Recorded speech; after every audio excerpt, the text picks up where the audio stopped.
EDIFY means to enlighten, encourage, and uplift individuals, intellectually, morally, and spiritually.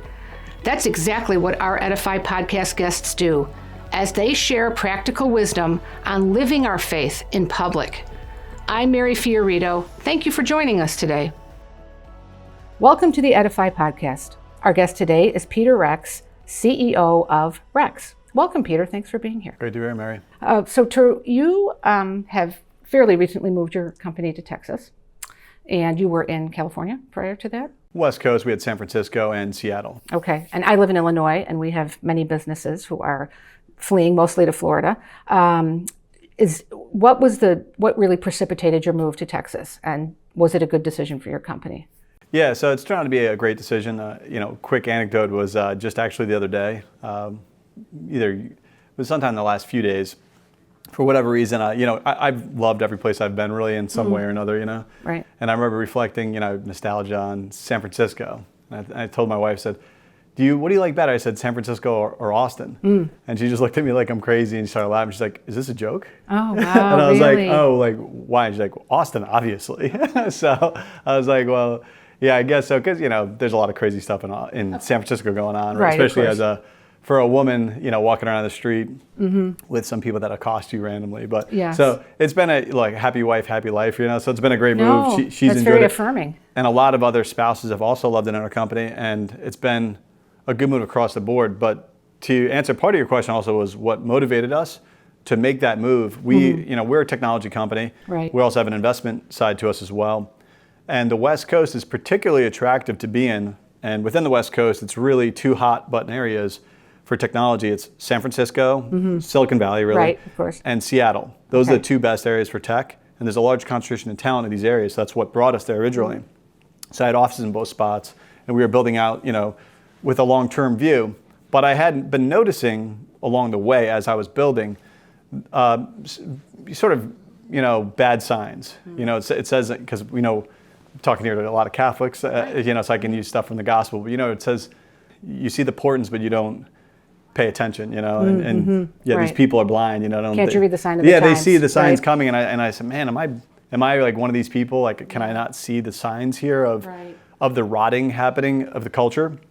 Because it's all around me, right? And it seemed to be getting worse. And I thought, maybe it's a pendulum. I think a lot of people think that things are cyclical, and a lot of things are. Right. But some things can keep going until it goes way off the cliff and stay off the cliff. You look at Cuba, that went off the cliff in the 50s or something, and it stayed off the cliff. It has just stayed stagnant and bottom, right? So things could get worse and stay worse, and sometimes you got to pay attention to, and especially as the leader of the company, I got to look out over, and I try to look out over 30 years for the company and thinking, where are things going? Right.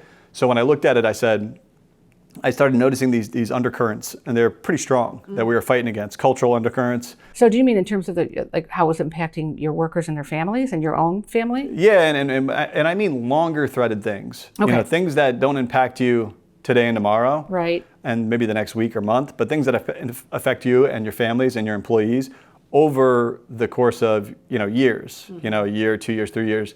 Because environment is huge. Environment's sort of like the fertilizer, what's around you in your soil. Right. And the soil there was getting very intolerant. So I'm okay to have, neighbors that are lunatics and everything else. But I thought San Francisco was the bastion of tolerance. Yeah, maybe it was at one point. Yeah, okay. But definitely not anymore. It's the bastion of intolerance. So within the U.S., I'd say it's probably the strongest level of intolerance you'll find anywhere. But just for certain groups of people. But within Christianity, we have this idea to love your enemy, right? And of course. To even an extreme, if someone was your enemy, you'd still love them. They don't have any teaching like that. So since they've rejected this Judeo-Christian ethos, they don't have the moral constraints that we do. So within their ideology, which is not really it's more of a zeitgeist, they will take on whatever is most convenient and most attractive and most of the times. Right. And maybe plays to base level things. And these zeitgeists they'll take on can exhibit themselves and bad realities. And because they don't have this idea of loving your neighbor, even at a minimum, loving your neighbor or treating others as you would like to be treated, right. They don't have these ideas that you see it erupting in bad things. And then they tend to promote things that they think are good, which are actually bad. Right. So these things were happening a lot. I saw it in San Francisco, I was seeing it in Seattle more and more. And then the general level of intolerance and also the employee base you draw from comes locally. So even if your company, The other quote I say from the gospel is, what profit has a man if you gain the whole world, but you lose your soul in the process? Well, I had a different way where I take that quote and I say, what profit will I have if I build my company, over the next 30 years of my work, right? Or 60 years, how long I can push it, and I lose the soul of the company. So what profit will I have had if I do that? Because the soul of the company is taken over. And who's the soul of the company? It's the employees. Your local employees, and I saw this with other companies, how the founder, was not so extreme and intolerant. Look at Twitter, Jack Dorsey. I don't think a lot of people think he's a bit of a public enemy. Right. I don't think he is that bad of a person, actually. I think he has an open mind and he's tolerant, and I think it's his own employment base. And you even see that he's tried to back Elon Musk to take it over. So, it's taken over by your employees. Your employees run your company. Right. So, and for better or worse. So I wanted to have a base that, so as I saw all these things come about, these different, because everything's a multi-factor type thing, right? I saw these things building up over time. I also have kids, so I'm very in touch with that. Yeah. And I have employees that have kids, and I have employees that want to have homes now. So this is another, factor that huge, hit. Right. Yeah. So then I was looking out there, and I was thinking, when COVID hit, we had an opportunity, and when COVID first hit, I thought, we're going to have an economic collapse possibly. So we started shoring up for that. I was getting ready for another 2007. Right. So everything just went bonkers. Right. And so we first did that. We got all the company ready. So we were ready for just total war, And then second, that didn't happen. So what are we going to do? We effected on the investment side, we executed a trade on oil, which was very opportunistic. It went very well because oil just crashed, and we took a big position. But then after that was over, I said, well, so can we do? And I noticed that they had already canceled school for the next year. And I thought, well, school is canceled. What else? What opportunities does it present? And the biggest opportunity I had was, well, you know what? I could relocate the company easier now if I wanted to. And I'd already had this in my head over the last many years. Yeah. So as I thought, I could relocate the company because the biggest constraint when I move people is their kids in school. They'll say, I got to let my kids got to finish high school. Right. And then I could tell them, don't worry about school. It's kind of worthless. And which is what I think. So, but that never works. So, because I've had to move people a number of times, and I'd just be like, so you just have to fight against them with the school, and they end up winning. So they just stay where they are. But when school was already canceled for a full year ahead, they started thinking, okay, well maybe. And then we were having Antifa. This stuff was going on in the streets. Of course. Sure. And that was where our office was. They were burning stuff right nearby. They had invaded broke all the windows of the Macy's and looted it. So it was and I could see it all at my front window. So you could see it all burning and stuff. So this was all actually very bad, but every bad thing has a good thing, right? And the good thing about it was it created an opportunity for me where I thought, you know what, now I get the spouses behind this as well, because they were getting worried. Yeah. And people were like, man, there's lawlessness, right? How are you going to, a lot of guys, our employees were for the first time looking to get a gun in the house and stuff, because they didn't have it yet. Right. So all this happened, and I thought, okay. And then the last straw was that really got me to think, all right, we're definitely going to move the company, was I was talking to one of our guys, runs our media communication side, Christian McGuigan. He's a phenomenal guy. And we were brainstorming, and I was going back and forth. He made me aware of the fact that how the housing prices were so high. And I wasn't paying attention to this because, first of all, I don't like owning a home, which is a weird thing about me, but I had to buy a home because I had my fourth kid, so I had to accommodate. That does help. Yeah. So, and my wife was like, all right, we can't keep doing this apartment thing, Right. And on the investment side, I own a lot of real estate anyway, so I was like, I don't want all that headache, Right. So I just didn't ever pay attention to it. And then, and you can also kind of isolate yourself sometimes as a successful entrepreneur because you ended up making money and you don't realize the burdens of folks that don't have as much money, which is, my background is middle class, and I should always remember this, and I want to make sure I'm in touch with the people.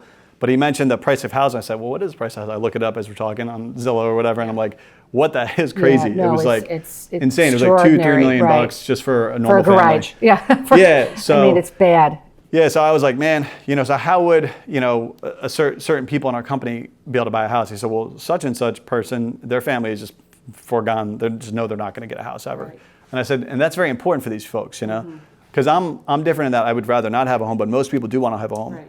And they want to buy a house. So I said, man, all right, that's it. That was the last straw for me. And I thought, okay, now I moved into execution mode. Now we're going to move the company. Right. So then we started thinking, where are we going to move it to? And then we put down a plurality of things. That's how I think about things from a strategy standpoint. Okay. What are the most important things long term? Right. And we wrote those all down. And after I was done finishing that up, the first city that came to mind was, the first place was Texas. The first city was Austin. Okay. And it's because Texas has a very strong ethos. You can't change culture easy. No. Culture is very hard to change. Right. You'll see like certain cultures in certain cities will be very similar to how they were like 1,000 years ago. It's crazy. It's very sticky culture.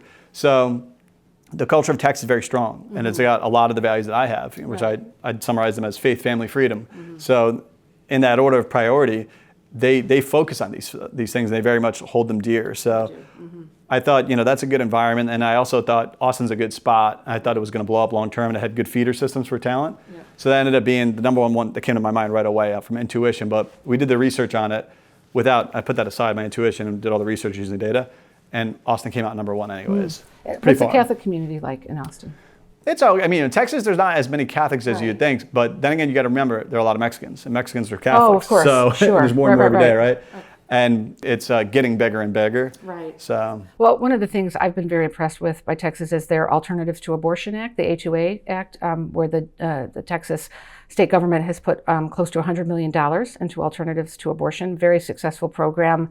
Catholic Charities is a huge part of it. But you yourself really sort of staked a position with your own company, offering, if you experience an unplanned pregnancy, and correct me if I'm wrong, if I'm describing your policy wrong, instead of paying for an employee to go to another state for an abortion, that you'll pay for them to, if they're going to give birth to the child, to help them to get the child adopted and give them a stipend for that. Yeah, absolutely. So the idea there was, I'd come out on a couple different times about the pro-life issue. Right.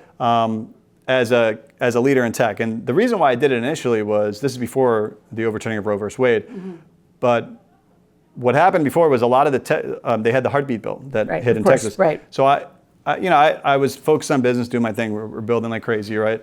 But then I'm seeing all these tech CEOs coming out, all of them coming out saying, anybody who came out against the heartbeat bill. Right. So I thought, that's it, I'm going to come out and say something because no one else is saying anything. Right. If there was a bunch of people saying stuff, I wouldn't say anything. I'd be do you think fine. that was out of fear, or There's just a simply champion. or going with the flow? Or no, do you think there is a fear because I talk about there's discrimination against Christians in Silicon Valley and Seattle, and people ask me, what is discrimination? Well, they ain't being crucified out there because there ain't nobody being crucified anyways. Like that's not happening right now. Right. And when there's discrimination against blacks, it's not that they're being killed or whatever against coming into a company. It's that they be softly discriminated against. So it's behind the scenes, and that's discrimination that happens.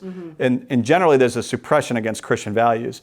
But it's sort of like everyone knows the game, and they all know that if you exhibit these values that are Christian, that you will somehow knock yourself down or limit your possibilities to move up in whatever you're doing. Right. So they train themselves to not expose their Christian values and not be upfront about them. Right.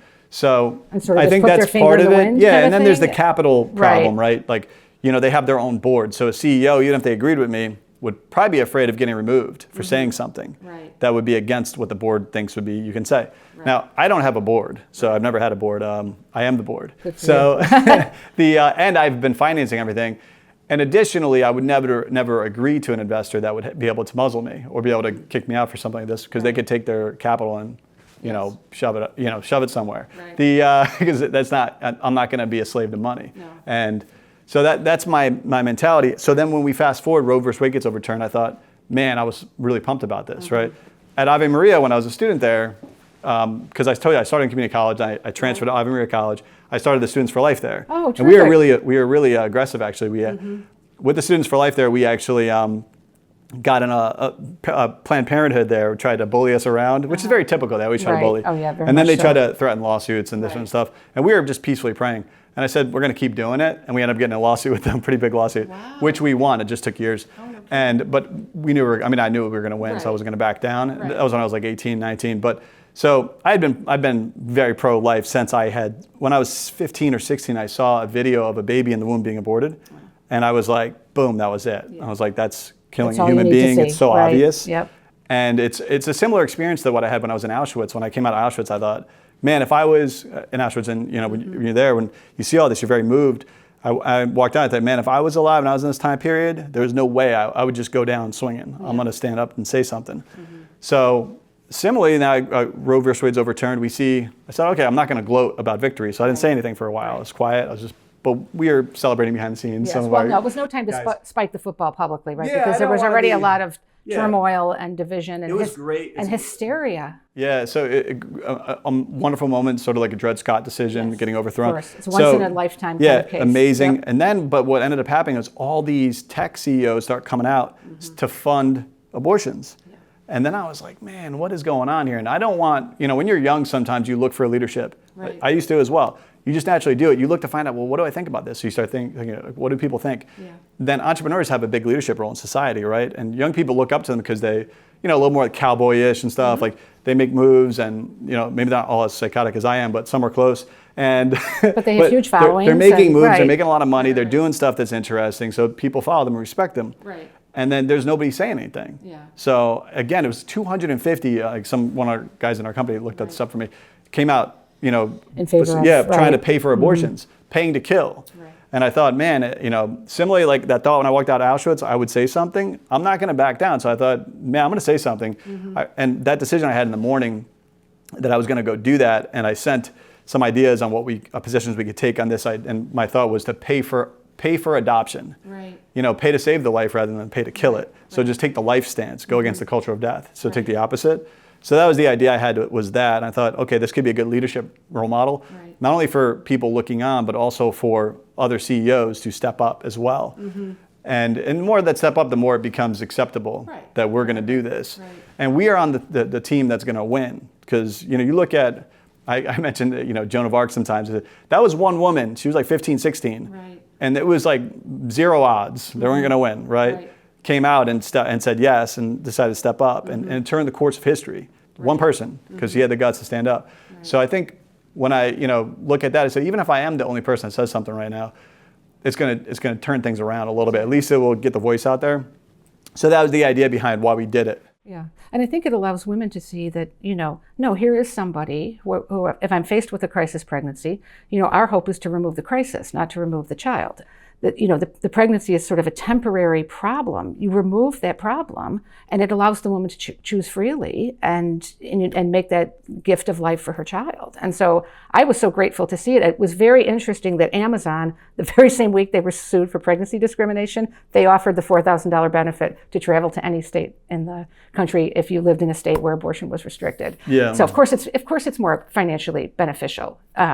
To offer an abortion instead of having to pay maternity leave and et cetera, and lose an employee temporarily. But you have all sorts of really amazing family-friendly policies at your company. I know you have like mandated vacation. You have to take at least 3 weeks, and you're very generous to families who are adopting children, et cetera. Does that all, did those decisions too, did you struggle with them at all, or did that just make sense for you financially? Well, I mean, so the adoption one, this issue with the abortion versus adoption type thing and pushing on the side of adoption was a totally different thought process that went into it. And in general, what I'd say with our company is I'm a pretty hardcore person. So, and I push really hard on how I execute. And I'm not just so you know, like I'm not a fan of work-life balance. I'm an all-in type guy. Okay. And my work style is just not for everybody, right? It's more for I always say to people, look, if you're going to look at something, you want to join the Army, I'm Special Forces if you want to work with me. Just because we're going to push much harder. Right. So I'm an extreme type person. So, but this issue of whether or not, to support to save a life versus to kill a life, that I'm going to save the life, and but it's all the Judeo-Christian ethos as we think about Catholic morals, right? Because we're Catholic, so we can speak on that level. These Catholic morals just come straight down as a cascade down as I make my decisions. Right. That we're not a Catholic company, we're a secular company, we're a business. Right. But as I make my decisions, I look at things from that lens of right and wrong and morals, and things that actually makes more money for me anyways long term by doing what's right, having integrity. Right. And being someone who's a good person is going to make more money for me. How do you think that you have influenced the men who work for you? I mean, because you seem to me to be sort of putting on, the armor of Christ very much, and that you are leading in a masculine but life-protecting way. And do you find that has given the other men who work for you and with you, do you think that's also helped to empower them, to speak up for life? I think so, definitely. And so we are attracting, and people that work around me directly, they are very impressive, high bar of excellence people. Right. But through and through, not just from the professional side, also their ethics on the moral side is very impressive. Right. These folks are really good people. So I think it probably ends up having a knockdown effect on who's coming into the company when they select in. Yeah. And then who we end up picking, and then that also iron sharpens iron. It probably just keeps getting better as we go. Well, do you do formation events like spiritual or things on ethics, or do you do anything We like don't that with do your we don't employees? do a formal thing because we're not a Christian company. We're a secular company, right? Right. But we do have stuff I sponsor. Like I've helped sponsor and put into place long ago was a Christian fellowship within the company, and I did this because this is before I was married. I tended to have a very bro culture, Yes, and right. we had a lot of folks that were very high testosterone type guys, that were joining, and we were making a lot of moves, doing a lot of things. But then and then also a lot of executives coming in that were behind the scenes, and I like talking dirty and stuff. And this is just reality. This is what happens in the business world, right? So, but I was like, man, this is not happening in my company. Wow. And I talked to these folks like, hey man, I don't talk like this in my company. We don't talk dirty. Like, I don't care if you use coarse language. I'm like, whatever. I'm not like soft or something. I'll say whatever you want. You can drop F-bombs all day. I don't care. Right. But don't say vulgar things about women, and don't degrade sexuality. Don't do this type of stuff, and don't be trying to prey upon women or other stuff, just kind of like dirty stuff. Yeah. This type of stuff happens all the time in corporate Does it? America. Oh. 100%, totally. But it was happening within my own company. Oh my gosh. And not at a big scale, but this is just starting to happen. But I was noticing it because this is before I was married. It was a smaller group, so I was able to see everything. Even now, we still have tabs on things, right? So I was like, I remember confronting, one executive about this. I'm not going to give a description about this, but a very high-end executive type that came in our company, and he was doing this as well. And I ended up firing him about this. I fired him about this, and what was interesting was he thought I was bluffing because he was like, "Oh, that's great for corporate stuff. I like that. Put that on the website. What you're saying." And I was like, "Hey, man, I'm not playing though. Like, we're not going to talk like that. And if I hear you talking like that, I will fire you.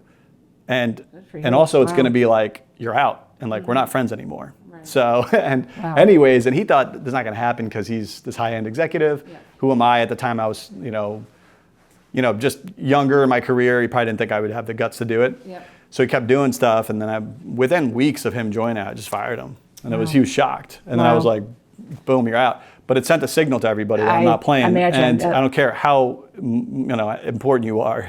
If you're not going to have some morality, then you're out because it's not going to be around. It's not going to be in my company. Well, good for you. And then the other thing is some of the younger guys, I noticed that their behaviors once they started the Christian fellowship immediately switched. Interesting. Yeah, and it was just the knock-on effect of people starting to become better people. Right. And then them deciding, hey, I'm not gonna, be, what do you say, sleeping around with girls so much and being an idiot. Right. I'm gonna maybe pick a girl that's a good girl and start getting serious and get towards marriage. Right. And there was guys that told me that good. and now they're married and happy with kids and they've been partners with me and stuff. Well, and, the high tide raises all boats, right? Yeah, and they said that they you. had an effect there. And I'm not saying it's me directly. It's a lot of times it's the guys I pick that bring in the company and they impact people. Right. I sort of set systems up and try to get it going the right way. Well, say a 21-year-old who's just graduated from college comes to you and he wants to go work at Microsoft, and he's a devout, serious Catholic. What advice would you give him or her about living your faith in the workplace? What's the role of prudence, right? You don't, walk in with your rosary in your hand on your first day, that kind of thing. I mean, how would you advise them to survive, but also to thrive and influence others? Yeah, I mean, I would say, look, there's courage and there's prudence, right? So, and the two of them, you're basically tethered to that. They tether together, right? But lead with courage. Right. So, and let prudence calibrate your courage, because the limiting step of everything is courage, right? But what I would say first of all, I would say to them, don't go to Microsoft. It's not because Microsoft's bad or whatever. I mean, they've got some things that they could do better, obviously. But I would say go into entrepreneurship because you're 21. What do you got to lose? Right. You're going to die at probably very smart insurance people are betting you're going to die at like 88 or something right now, or whatever the age is. So they're not going to lose money generally. Yes. So why don't you plan out a long term and take risks now? Like when you're young, go after it and learn more in a high risk, high change environment. Okay. Don't go to a big company, because what are you going to learn there? You're going to learn how to play the corporate game. Right. And then if you do end up going there because mom and dad told you to, which is also not a good reason to go to anywhere, but whatever. But say you're just trying to maybe you want to go there because you want to get the brand of Microsoft, whatever it is, right? Okay. So you go to Microsoft, say, okay, if you're firm and that's where you're going to go, then do you go around wearing the rosary? I mean, do your thing. If that's your thing, do it. Right. Because people are going to respect you because you're yourself and you've got some. So you guts. Would say you be you. You just. I would if you want. I mean, I don't wear a rosary, but if you want to go wear a rosary and be that, then do your thing and just be real, and that's who you are. Right. Don't be a coward. Right. Because cowardliness is not going to pay off. You think, oh, it's prudence because I want to move up. Yeah, I don't know if that's prudence, because really, if they're going to like knock you down because you got a rosary on, then do you want to deal with these people? Right. Maybe you're better off leaving and going somewhere else, because eventually they're going to sniff you out anyways. Right. And then all you're going to do is get really good at being like cowardly. So, and a lot of people will say this, because I've talked to some of the younger folks before, trying to motivate them to get into more of an entrepreneurial environment. What I would say to them is, some people say, well, what about, I want to get FU money. I don't know if you ever heard this phrase, FU money. No, I don't know. But okay, well, you can imagine what it means. Yes. But it's a phrase that they use, right? Yeah. And the idea that is basically, you want to get enough money that you can tell them, oh, I'll wear my rosary all day. Okay. You're not going to do anything to me. Like, I'm afraid to beat it. Do whatever you want. I'm going to do whatever I want because I got all this money. Yeah. So they want to get to that point. They get this FU money, right? So I would just say, that's fake anyways. First of all, it's a trick. Right. Doesn't work. You're being tricked in your mind to think you'll be like that. When people get money, they get scared of losing the money. When they get degrees and everything else, they get worried about it. If you want to see some thin-skinned people, go to Harvard. I went to Harvard Law School, right? Go to Harvard. You want to see thin-skinned people? Harvard has thin-skinned people. That's people that it's like hemophiliacs. Like you touch them and it's like bruising easy. Right. Because some of them came from, not Harvard Law so much, but the Harvard, you'll see some of them came from a softer background. And once I get the degree as well, then they're worried about, oh, now I got to behave, otherwise what will happen to me? Right. So it's like the rich young man, Yeah. The one who has a lot is the one who's scared to get it, lose it, right? Harder for a man to thread the ivory needle than for a rich man to enter the kingdom of heaven, right? Why is that? Well, I think it's because they're attached to material goods. Once you get too many material goods, you get attached to them. Right. So I don't think, if you're like that before, like I was like the type that I'd rather just be dead broke, starving to death than go toe the line for something I don't believe in. Right. So, and that was when I was broke. And now, now I have money and I'm still the same way. Because you're a truly free person. Yeah, and if you think the money is going to change it, it's actually going to make it harder because now you have money to lose. Because now I got a lot of people suing me, right? So a lot of people try to take shots. Right. So once you got stuff, and then you'd be like, oh, I better go shell up and go hide to be a rich person in some area with my gates and stuff, So anyways, I would just say to them, basically, if you're a young guy, I'd say just man up and, man up now because you're young. You need to start manning up at some point. Right. And be real from get-go and have courage and people respect you. Yes. And same thing if you're a woman, woman up, which is even a stronger version of a man, right? So. Yeah. How do you have 4 children. I know you're a very intense person and you really throw yourself into your work and you love it, but how do you carve out that dad time for your kids? I mean, I don't mean work-life balance because it's a different question. But no, truly, how do you be fully present to your children when you're with them? Yeah. So, I mean, discipline, right? Mm-hmm. So the important things first things first, right? Mm-hmm. This is a Jesuit philosophy, not the current Jesuits because they're, gone astray. But the original Jesuit philosophy is first things first. So you prioritize your prayer, your stuff like this early, and that way you get it out of the way. So what are first things for me? First thing is faith, right? So first thing I do in the morning, I pray in silence, I have meditation. Then what do? I work out because I got to stay healthy. So I work out. And then I make sure I do like different readings, stuff like that. Then family time immediately in the morning. Why? Because if I don't do it right away, I might not get it. Okay. So I spend an hour with the family, but there's no phones and anything like that. So we'll go over a reading. We'll review the scripture of the day. Mm-hmm. My kids are really young, so they don't really know. They don't have too much, but they all say something. Right. My daughter always says, "We got to love God," and every day, same thing. Yeah. And be merciful. So, so same thing every day. But each time I think I probably needed to hear it anyways. Again. So, but then they'll give their thoughts. Mm-hmm. So it gets them thinking out loud and speaking as well, comfortable with that. So it's also good training for them. Right. And then we'll review a meditation by Pope Benedict. Benedict is, first of all, a genius, but he's a lot more accessible than people would think. I think people are intimidated by him, but he actually writes in a way that you can just understand him so easily. Ironically, it's the opposite of the movie The Two Popes. Mm-hmm. It's actually like Pope Benedict is extraordinarily humble. Mm-hmm. He has an extraordinary amount of humility. Yes. And it comes through in everything he says, he speaks, and everything else. And he has suffered from basically a persecution and people going after him, right? He's probably a complete saint, right? Mm-hmm. So, but anyways, we review his thinking. He's also one of the best thinkers I've ever come across. Mm-hmm. And like I said before, that's all I read was stuff like this when I was in college. I spent 4 years doing it. So we'll review that and discuss these readings out loud. So we get I get an hour with kids without any stuff early in the morning. And that's the key right there because Now, by doing that, I already spend probably more than a lot of guys who are far more lazy or don't do as much than I. They'll be like more of the Homer Simpson style. Right. But they'll probably come home and watch like whatever TV or whatever they're doing, or and not really actually give that attention. So that's how I get it in. So probably total units of time, probably less than most dads, I'm guessing. But I try to get that high quality hour in every day. Right. And then we go to mass and we do a hike. So we'll have like a routine on Saturdays. We'll do like a mass. And then we'll hike before or after, about an hour and a half. Right.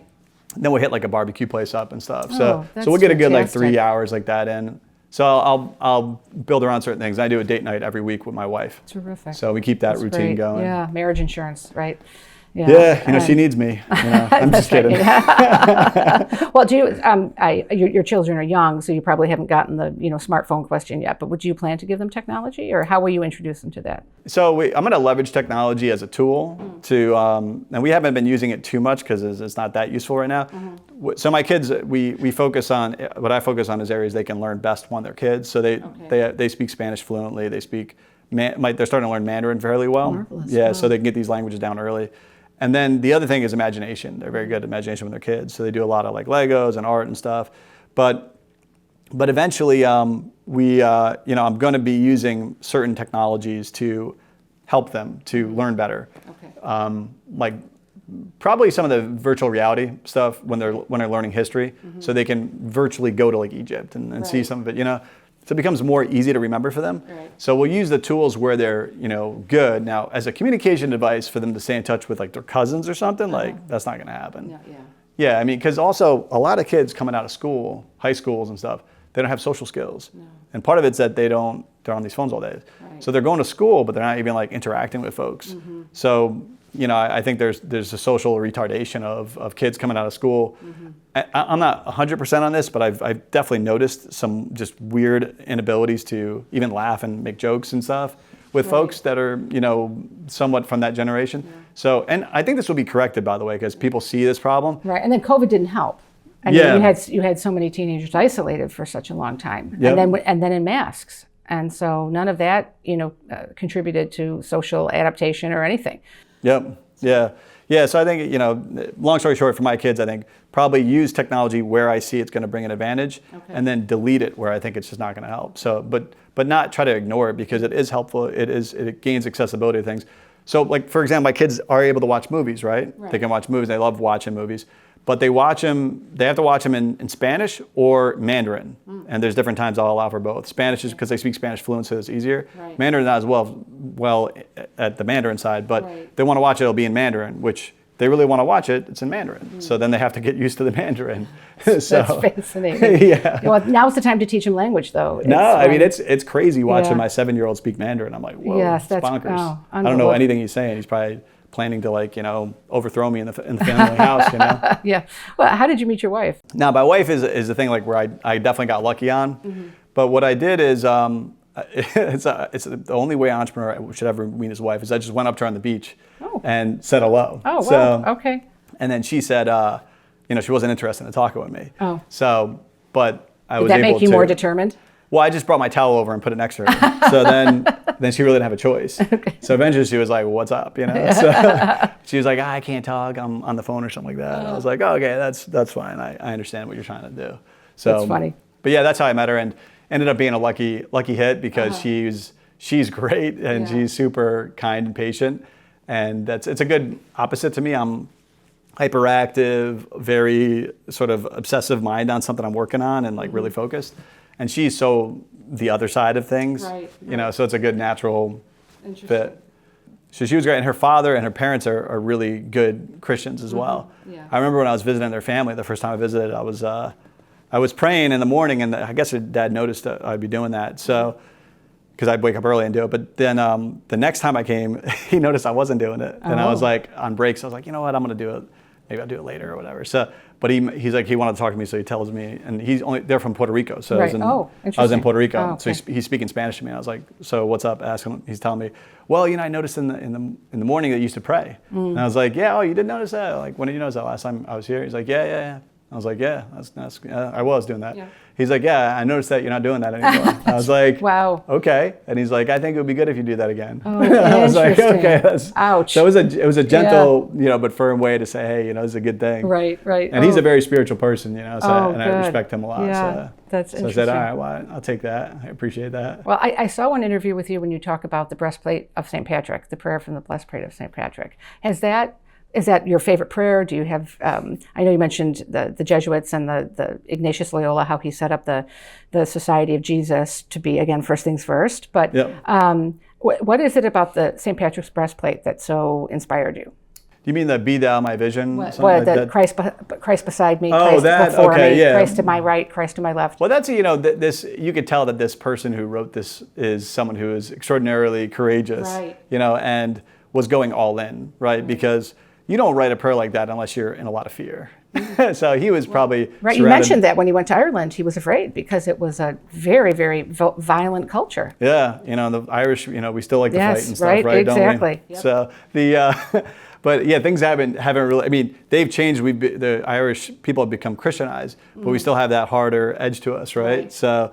And because I remember even talking to my grandma somewhat recently about something, she said she recommended I go and handle it with my fists, and I was like, well, I don't know if I should do that at this point in my life. Yeah, right. I was like, I'm not 12 anymore, Grandma. Yeah, that's funny. But it's just like a cultural thing. But I can imagine without a Christian tethering how they were probably pretty rough. Right. So sure. I admire that, and I also like that "Be Thou My Vision" prayer. I think it was written in like the 400s by some of the monks, so it's been around forever. Yes. And I play that often in the mornings to get myself in the right motivation or mindset.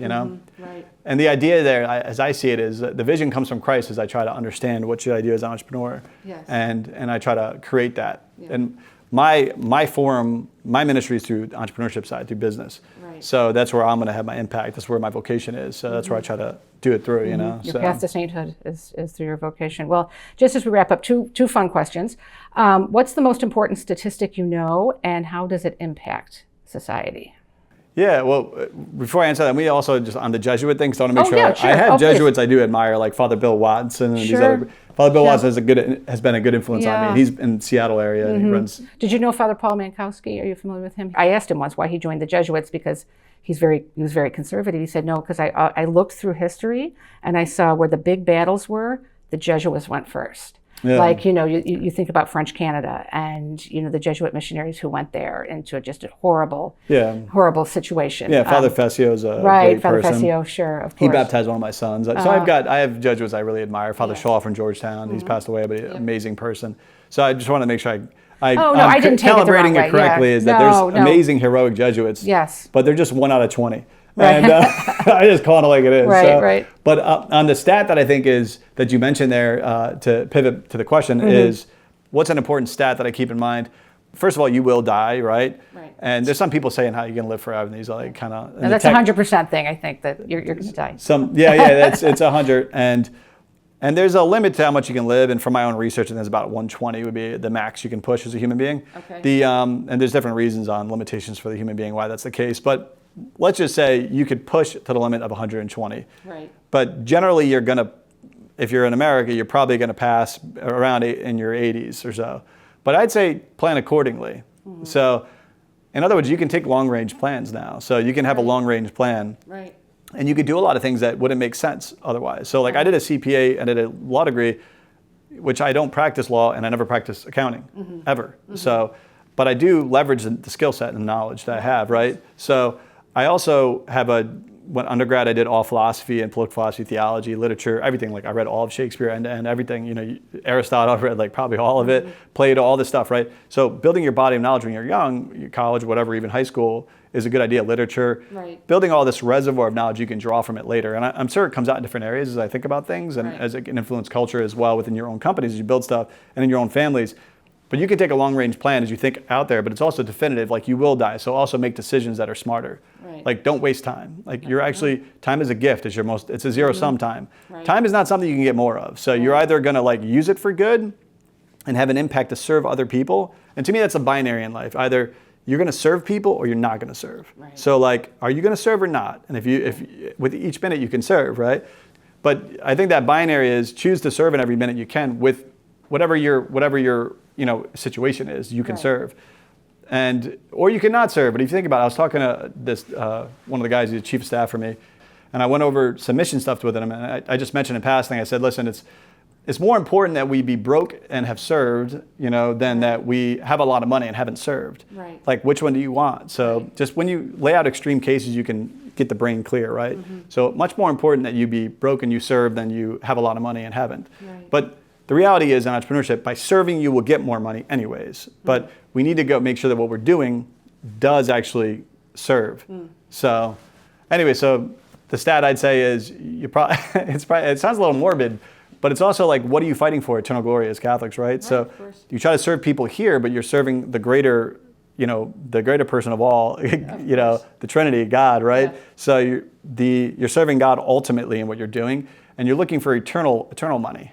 So eternal rewards long term, right? So. Well, speaking of money, what advice would you give someone just starting out about how do you become a millionaire? How do you become a millionaire? As well. And I know money's not the greatest good, but just what No, but it is a good. It's a tool, and right? It's a means to an end. Right. It's a means to an end, period, right? So it has diminishing utility, but it has higher utility up to a certain amount, right? Mm-hmm. So maybe the first X amount of income, they say, has a certain amount of utility. After that, it's diminishing from what you can do with it. Right. But so how do you ultimately the best? I mean, it's about, first of all, it's having clarity intellectually as to how the economic systems work. Right. So within a system of business and how it works, the way to make money is simply to bet on equity. What do you mean by that? Bet on equity means like when you have a choice, here, do you want cash or do you want equity? Take the equity. And then don't worry about it. Eventually it'll be worth more than the cash. Wow. Because that's the way it works. And it's simple as that. But I can say that all day to people, but it's so cash is very alluring because cash solves immediate needs. Correct. So it's like, hey, you want the cash and make the pain go away? Or do you want the equity? And for an example, like I've never taken a fee in my life. So since I've come out, and that caused me to live off like canned foods for like 5 years or something. Right. So I lived out very cheap living, but I've practiced that bet is the focus on equities, and still I don't draw a salary in my company, so I don't draw any salary.